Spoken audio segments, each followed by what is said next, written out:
Hey everyone, welcome back to Indie Investigator Volume 2, where we've been covering The Time I Have Left.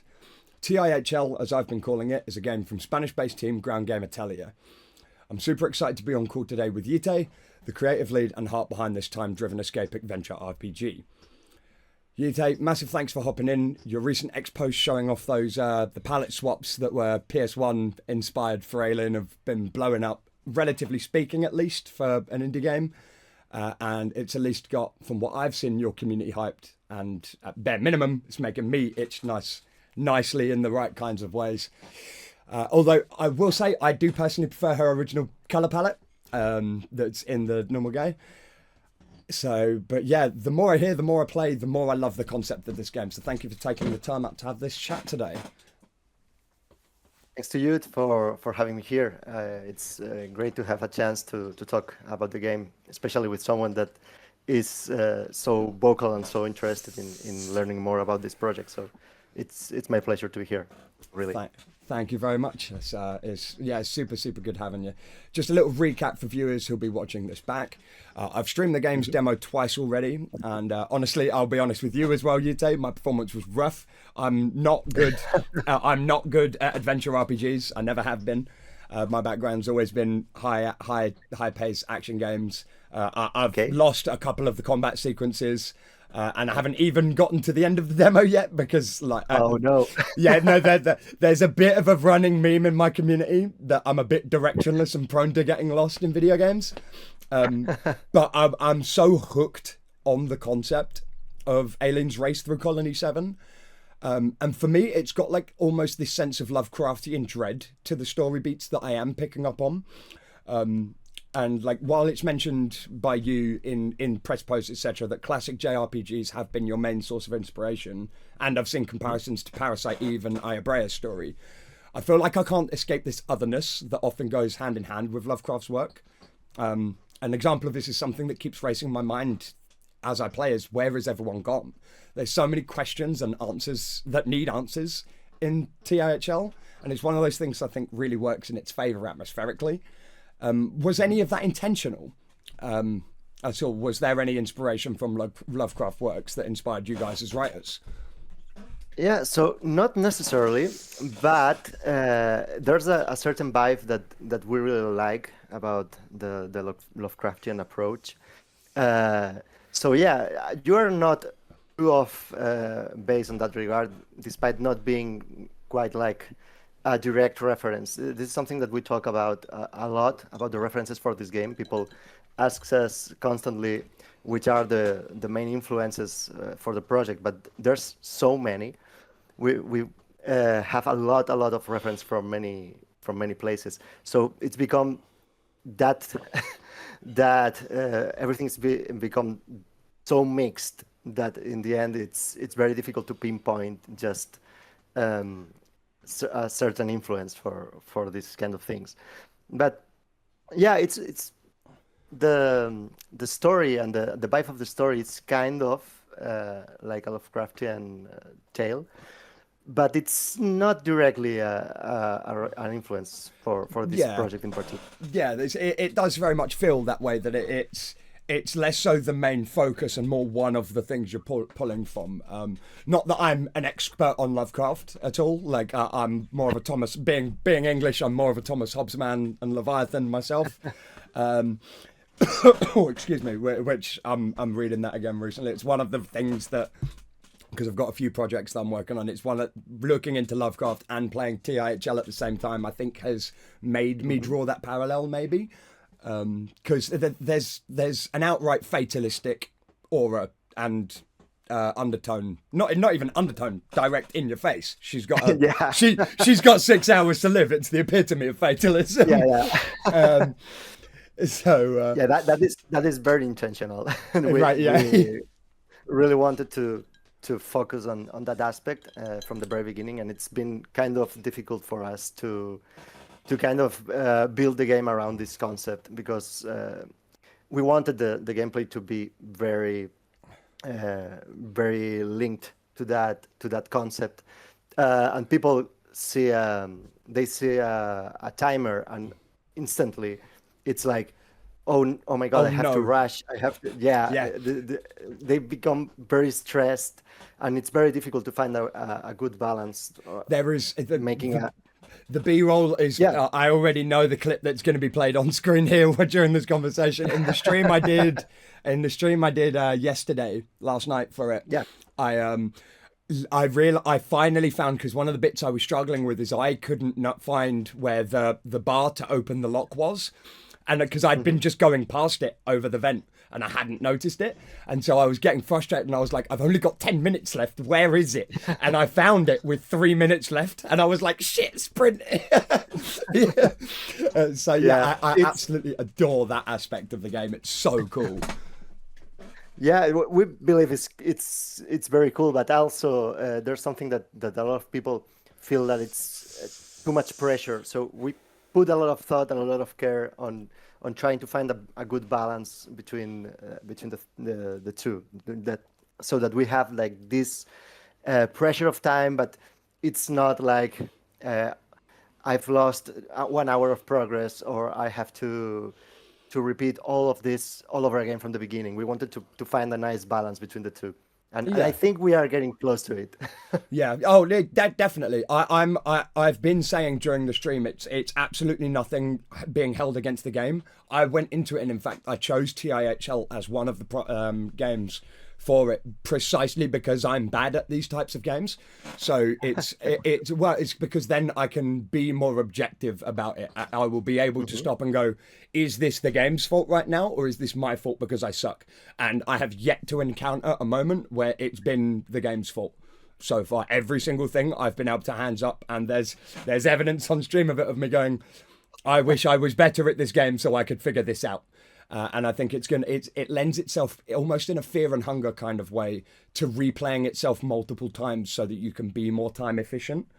I think that's something that's very, very, very interesting about the game, or at least the demo, that it lends itself to that. Have either of you in the team played Fear and Hunger before, or? Yeah, we have. I haven't beat it myself, but part of the team, we had one. It's not working with us at the moment, but he was a very big fan, and he was part of the team when we had the studio. Okay. Yeah. And yeah, he actually had a very big influence on certain aspects of the game. He was like more harsh than the main leads.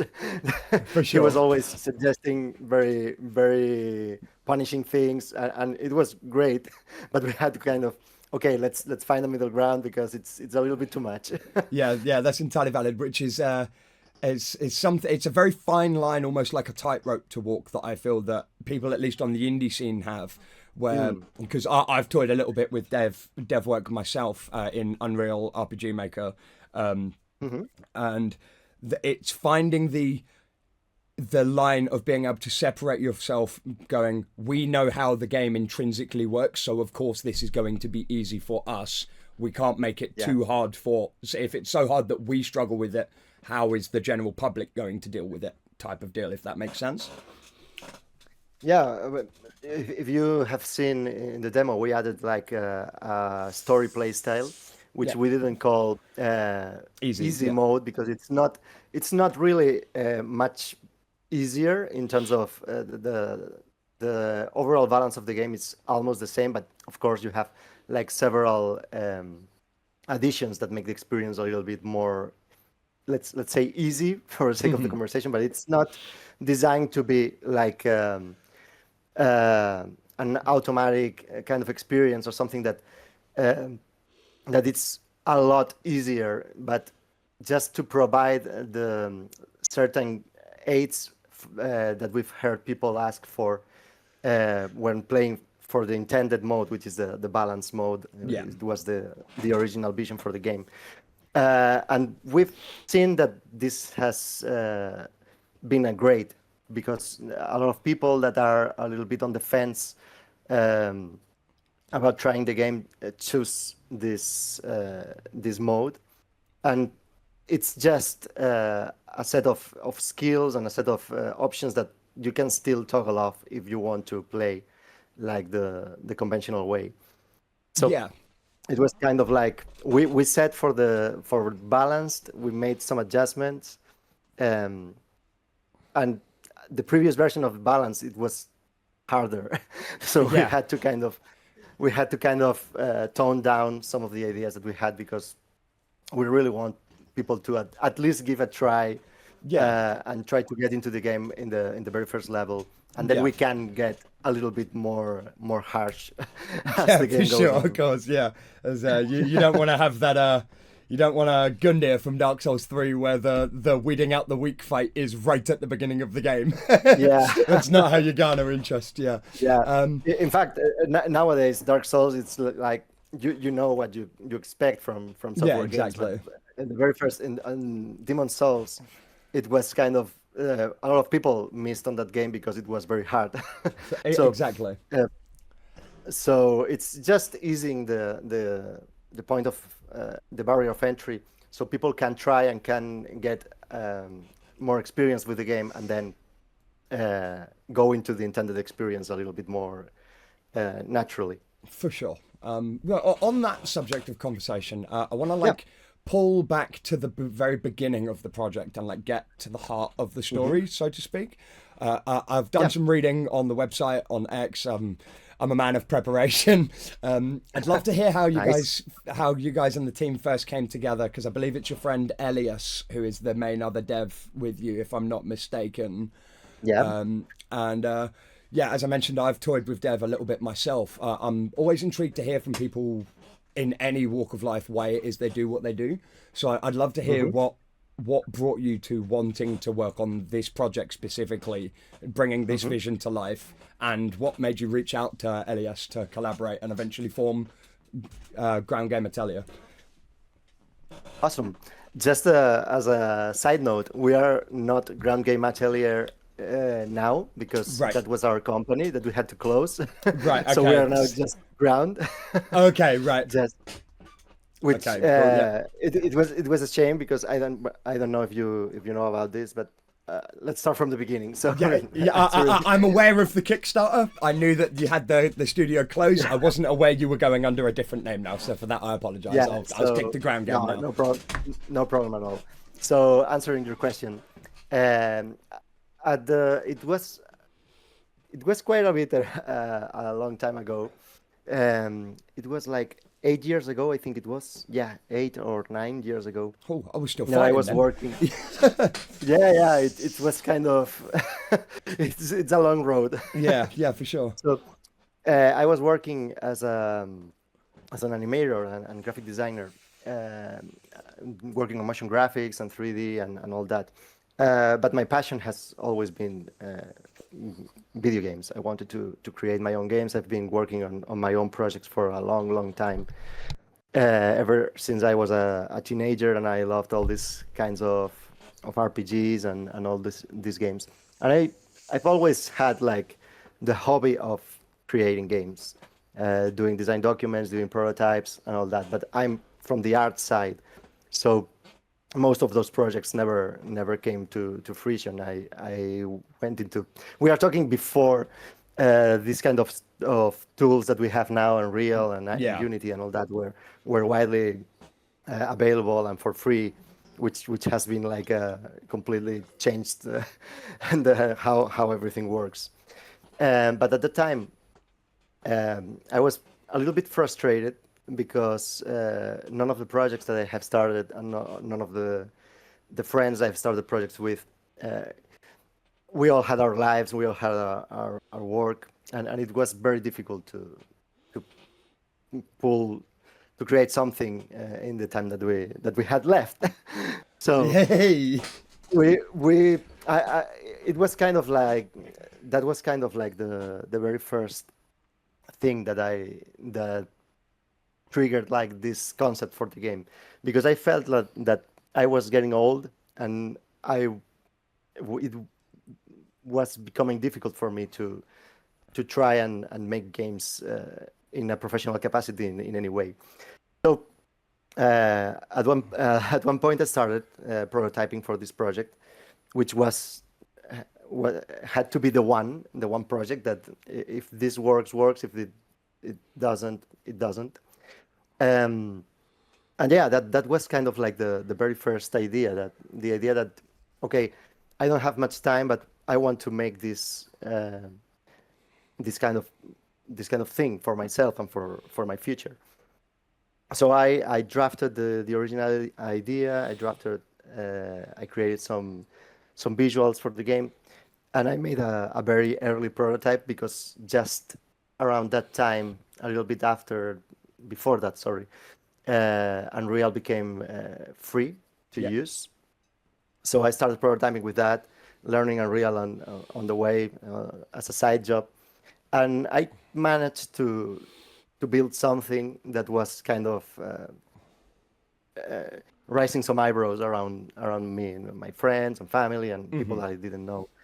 So I decided, okay, this is the one project that if there's a way to make this happen, it's with this project. So I, after much talking and having a lot of mental stress, I decided to quit the job that I had at the time and start like the indie dream, and try to make Yeah. this a reality. And the very first step was to find someone that could help me with the technical aspect, with working with programming and making this all these concepts and all these ideas become a solid game. And that was my first goal. So talking with friends and friends of friends, I ended up meeting with Elías, which became my partner and is nowadays is one of my best friends. We've done a lot of things. We've gone to Gamescom several times. We've had a lot of adventures out there trying to make this game. And he was instantly, we connected very fast, because he really liked what I was trying to with the project that I was trying to make, and he believed in it and stuck with me for, I think, 6 years. It's been 6 or 7 years since we've started working together. So it's been a very long road. There's been a lot of troubles and many curious situations, let's say. Yeah, for But sure. we're still together, even after the studio that we built didn't take off and we had to close and all that. We're still. I always said that this project is totally worth it, because I've made a very good friend. It's shaping up to be something very special, if not for other people, at least for us. So we've put a lot of effort into this, yeah, and we wanted to complete it. For sure. Yeah, Sorry, that that personal. was long. No. Sorry. That's perfectly the perfect kind of response I wanted. That's it. Really, it shows how passionate you both are about the project, and I think that personal drive really does shine through. And honestly, it's part of what makes what I've read about the journey so inspiring to me. Because I saw the post from a month or so ago on about your Kickstarter not reaching its goal. I think it was about a year or so ago that the Yeah. Kickstarter didn't reach a goal, having shut down Hmm. the formal studio and the time period that followed, but then deciding to pick things up independently and get the demo out anyway, and like Hmm. push the momentum out. What was that period like emotionally for you and Elias? Obviously, they're like, I've not to get too personal, anecdote but I've dealt with a lot of failure in a professional capacity before myself. I was a combat sports athlete, terrible record, lost most of my fights, and I've moved into other things, and so I know what it's like to try and keep yourself motivated to keep moving forward. What was that like for you guys? Yeah, so it was difficult, as you Yeah, may relate to. Yeah, we as I said, this project was very special. We've spent a lot of not only effort and time and all that, we also, but also we've put all our savings over several years to make this work, to pay for people that work for us, to go to events, to move this. We've reached out to a lot of publishers, and all that. Uh, at one point, felt that it was going to end, that we've reached the end of the line, and all that effort that we've put into the project was going to be nothing. So it was very difficult for us. We tried everything we could. That's partly why we made the Kickstarter, because we it was very rushed. It was very last minute, but we really wanted to close the studio, do everything we could before closing the studio to feel that we didn't, as they say, we had no regrets. Yeah, that if we could try something, let's do it. Which is also part of the philosophy behind the concept of the time I have left, which is like, okay, you just have this limited amount of time to make something that matters to you. So we really tried going that way, and it didn't work out. But by the end of it, we kind of increased the amount of people that knew about us with the Kickstarter. So I still think it was kind of worth it. We managed to get some exposure, and with that,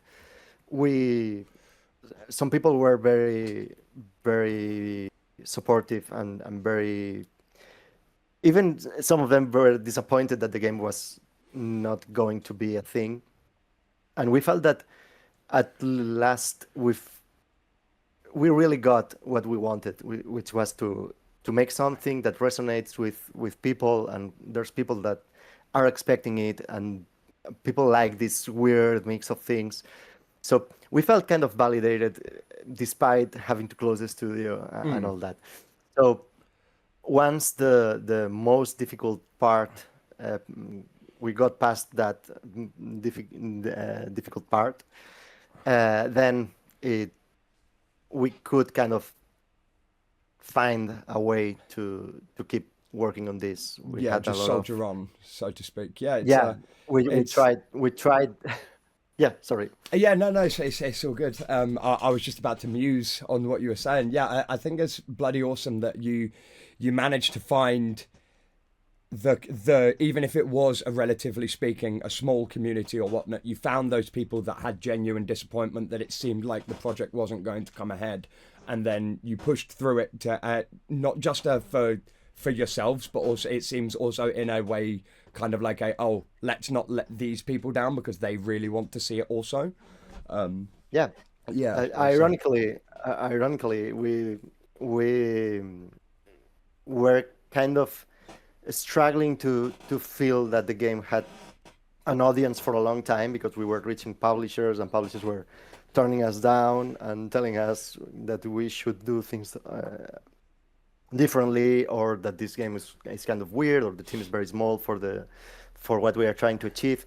And we started doubting ourselves. But right at the end, when we were about to close, we started seeing people react positively to the demo and the game. And after that, this year, since we closed the studio, we've kind of reached a lot more people, and we are kind of, as you said, people are. We had like we were posting things like with like 20 likes last year and this year, and now you're up to 600, or I think it's like 560 or something with the most recent post about the PS1 swap.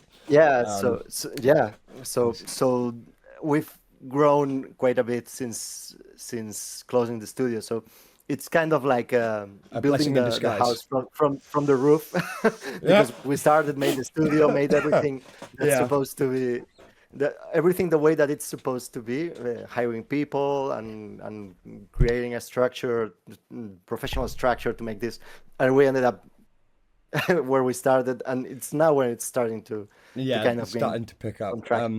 I also think, I know you guys don't like association with the game that I'm about to mention, but I do think but I do think, because I personally haven't played Expedition 33. It's because I'm not typically into this kind of game. I saw it and went, neat. For me, your verse seems far more interesting. I've always loved the concept of fatalism in things. When I play Warhammer, I'm a Night Lords fan. If you know anything about Warhammer 40,000, Conrad Kurz is about as fatalism centric as you can be. But I do also think you might have had the blessing in disguise of, well, you are having to deal with the Expedition 33 association in spite of the fact that your project was well underway long before it was even a thought in their minds. I think most of them were all still working at Ubisoft while you guys were working on this. So I think it was Ubisoft that they were working on, but I digress. I do think that the wave that game has made in the industry is probably opening up people to TIHL a lot more. Just because, as you said, it is such a diversion from gaming industry's norms. Like a third person, I couldn't think of off the top of my head a 3D JRPG styled almost horror but not actually horror. Like it ticks so many awesome boxes, and I think it's not to say that you should lean more into the Expedition 33, but I think it's certainly been a blessing in disguise for you. Obviously, you have to deal with they're just copying this when you were doing it first. But it's a very difficult point to express because people didn't know about us for the longest time, and now they're starting to notice us because we have some things in common with Expedition 33, which is, by the way, we feel we've gained kind of like. Some people say that we are kind of anti Expedition 33, which is not real. Because we one of the very first things that I made when the game released was playing it, because people were already talking in our communities, were already saying that it was a game that was quite similar to what we were making. So yeah, I had to try it out and see how far those similarities went. And they are quite superficial in the end, because as you said, our game, I think that you can trace back from both games to common references and influences. There's many games. I've seen interviews with the creators, and there's games they love that we love too. Is Parasite? Sorry to interrupt. Is Parasite Eve one of those? Yeah, cool. Thought so. Yeah. I don't know if it's one for them, but for us, it's undoubtedly it's one of our favorite games. Fantastic game, yeah. So yeah, there's an influence in here, but as I said before, we didn't set up to create something that was kind of like, it's like Parasite Eve, but indie, but mixed with something else. It's kind of like, it's a very, very important influence for us. We like the strong protagonist. It kind of shows in our game too. Yeah.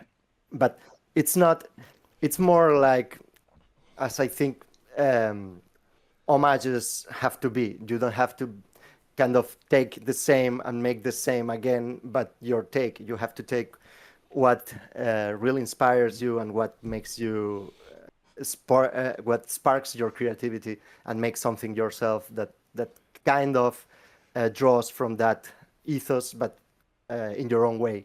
And that's kind of what we are trying to make here. So there's a lot of games that we like, a lot of influence for turn-based RPGs, from survival horror, and all that. But in the end, it's kind of like its own thing. We didn't set to, okay, let's make like this game, but our own take.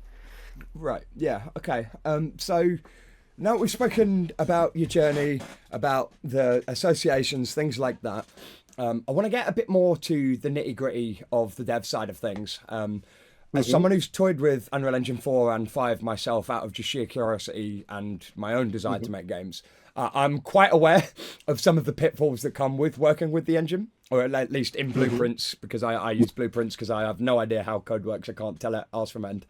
But the like, such as certain tutorials being outdated, whatnot's due to updates. Like sometimes you fail to compile and save, like you just forget to, and like missing components being there when you're rebooting the engine. And my personal mega gripe is getting splines to work properly, which as a fixed camera game, I'm sure you've had that issue yourself.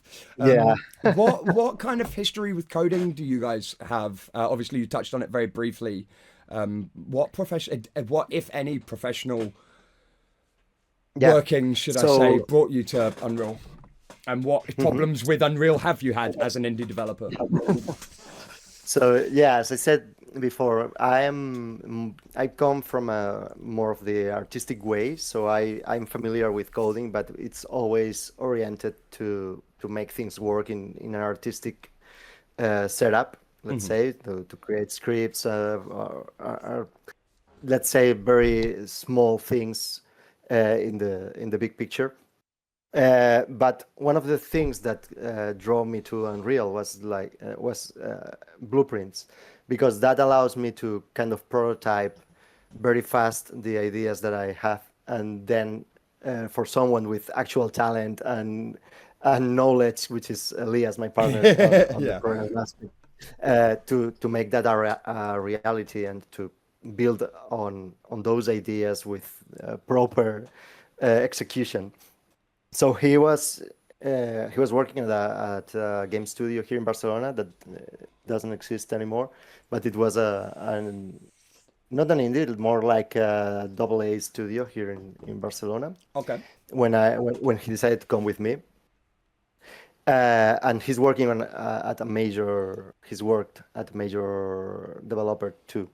Okay. Here in Spain, so he's quite versed. He's quite proficient in all things coding, and that was the key aspect of making this game happen, because we complemented each other pretty well. Yeah. We've both had a passion for games. We loved designing games, and on that aspect we complement each other, and then I can take care of more of the creative aspect of the game, and he can take the more responsibility on the technical aspect. Yeah. But he's been we are kind of, as time goes on, we've been kind of crossing our paths. So more I've been getting my hands dirty on some things, and he's been contributing to the creative aspect as well, in terms of game design and in terms of other things. So it's been pretty collaborative.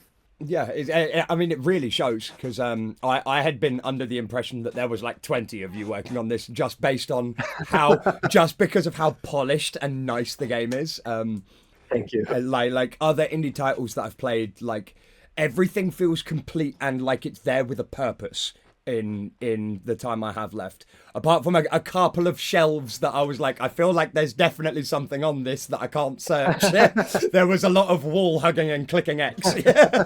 But that's I'm bad at these types of games and knowing where I should look thing. I don't hold that against the game. Like, but one of the things I say constantly whenever I'm playing it is just how well designed Aline is. Like, her color palette is great. For some reason, I get this idea that she's really good at headbutting people for some reason. I don't know where this comes from. Like, she just gives me that vibe that she's headbutted a couple of people in her life. I don't know why. But yeah, it's like just little details, like the offsetting of the color palette with the lights that go down her leg, the contrast of it, and the stamina bar being on her back was a really neat addition. I think my only gripe with the game is I think Aline might be the most unfit character that I've ever played as. But that's because I'm probably holding sprint too often. We've kind of fixed the sprint in more recent revisions, because we also feel that Aline should be able to sprint a little bit more. So we've made some changes that I think most people will like in that respect. Nice. Also, I want to say something which is kind of like the first time I'm gonna say this, but there's we always say that we are two people working on this, but there's more people that have contributed Yeah. things to the project. Most of the time, it's just Elias and me, but we've been working with several people that have contributed. There's people that have worked on several models and have worked with us on things, and they are properly credited in the demo. Yeah. So I encourage people to kind of look at that and also consider that these people have contributed to the game. And that's because I wanted to say that Aline's design is a collaboration with my wife. Oh, She's the one that, shout out to your wife. yeah, Yeah. she's not my wife. It's not like my character is my wife, but my Yeah. wife designed Yeah, yeah, the yeah. clothes for Aline. So that's her merit. Well, I your want wife's got a to. good sense of style because I really like Aline's outfit. So tell Yeah, her I said that's she's cool. Yeah. she's very good at that. That's why we I asked her to do it, and For she's sure. contributing to other characters as well. So Awesome. As I say, in a way, you've got an outfit designer for a digital outfit designer, like you would have on a movie set. yeah, But I'm actually quite fortunate because I have a very small circle of friends, but my friends and all have very special skills that complement mine. So it's a all good of circle to this. have. Yeah. Yeah, all of this is possible because the people around me are very talented and have believed in the project and have supported it. So I love hearing stuff like that. I want to divert to something. yeah. I don't know if it's something that you, Elias, and other collaborators may have talked about before, but let's talk about Hmm. speedrunners. I don't know how much Okay. of my channel you looked into before agreeing to come on. But to paraphrase Willem Dafoe in Spider-Man, I'm something of a speedrunner myself. Although I don't hold a record anywhere, and far from being one. I am currently number 3 on 2 different leaderboards on Ruby Grim Eclipse, and Okay. I'm in the top 10 with Virgil on Devil May Cry 5. Just to give you Okay. an idea of what kind of Oh, things yeah, I yeah. That normally play. But as okay. someone who has dipped their toes in the speedrun medium a little bit, just out of curiosity, it does Hmm. feel like the game's direction will naturally invite speedruns of the game when the full build is completed and released. Is that Hmm. also intentional, or is that purely a happy byproduct of the universe's story? Yeah. So it's the design has been evolving over years. It's been a long time, as I said. At first, it was designed to be played multiple times and reach the farthest that you can on each run, optimizing the way, uh, optimizing from the very first level until the end. But as the game was, as the design and the concepts and all that solidified, we decided that it shouldn't be that punishing, that forcing you to start over from the very beginning, because it would become very tedious for some people, and we wanted to the narrative aspect to breathe a little bit more, to have more space, so people could, if people had to repeat a certain section of the game, they could do it. It was a very short time, and it was not too too in detriment of the experience.